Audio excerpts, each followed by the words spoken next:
उधर SCO summit को लेकर विदेश मंत्रालय की प्रेस कॉन्फ्रेंस चल रही है, सीधे लिए चलते हैं।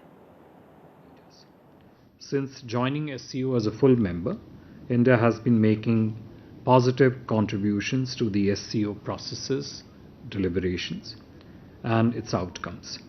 After the Council of Heads of State, the Council of Heads of Government is the second most important mechanism of the SCO, which deals principally with trade, economy, and cultural agenda of the organization.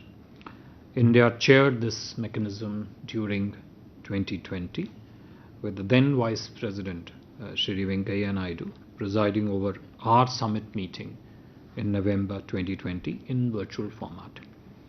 During our chairmanship at that time, a number of initiatives were taken, including holding an exhibition of shared Buddhist heritage in SCO member states in virtual format by the National Museum, translation of 10 books of regional Indian literature into the official languages of the SCO, that's the Russian and the Chinese, and hosting the first SCO Startup Forum, the first SCO MSME Forum, and the first SCO Young Scientist Conclave in virtual format.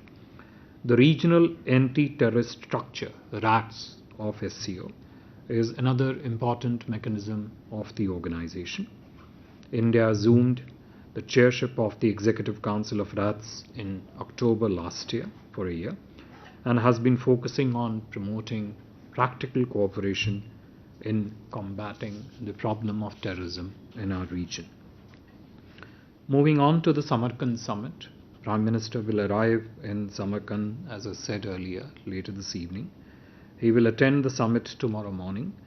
The summit usually has two sessions. One, a restricted session, which is meant only for the SCO member states, and then an extended session that will likely include participation by observers and also the special invitees of the chair country, that is Uzbekistan, as also organizations which participate in the SCO summit. The heads of the two permanent bodies of the SCO, the Secretary General of the SCO Secretariat and Director of SCO RATS, will also be present in both sessions. We expect that the discussions during the summit would cover topical, regional and international issues, reform and expansion of SCO, the security situation in the region, our cooperation perspective in the region, including strengthening connectivity, as well as boosting trade and tourism in the region. Samarkand Declaration and numerous other documents are expected to be finalized during the summit.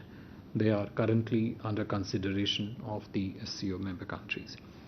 Apart from the summit activities, Prime Minister will hold bilateral meetings with the President of Uzbekistan and some other leaders on the sidelines of the summit.